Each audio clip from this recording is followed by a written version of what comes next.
Alright guys, welcome to RC Mojo.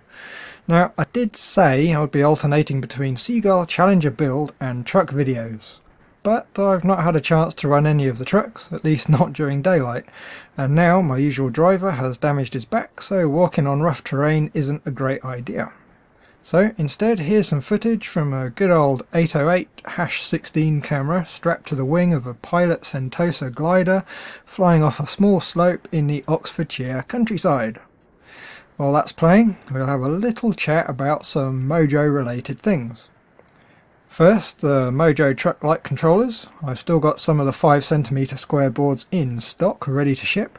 The smaller boards need some revising with larger solder pads, which I'll be doing after I finish this video. Then I'll need to send the boards off to manufacture.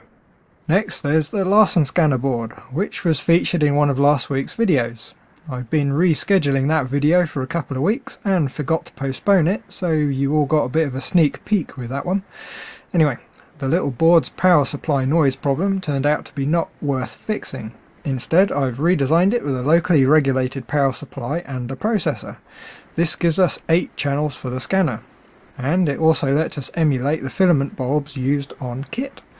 You see, LEDs will turn on and off pretty much instantly when the power is turned on and off, but a filament bulb turns on pretty much instantly, but when you turn it off, the filament takes a little while to cool down. The processor-controlled scanner has a gamma-corrected dimming effect, so basically you get that cool light trail like the original.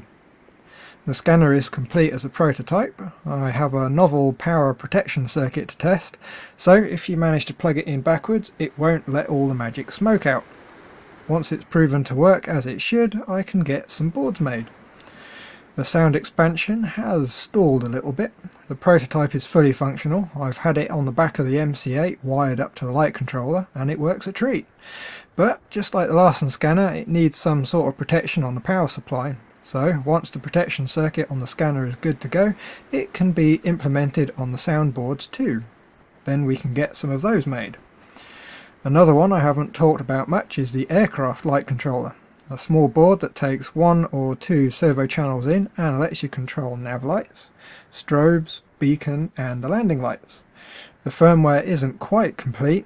There's a bug that starts flashing the landing lights when the beacon reaches full brightness, which is not ideal. The board also has a similar problem to the smaller light controller, where the pad size for the components is a bit small for hand soldering, so the board will need a revision for the larger pads.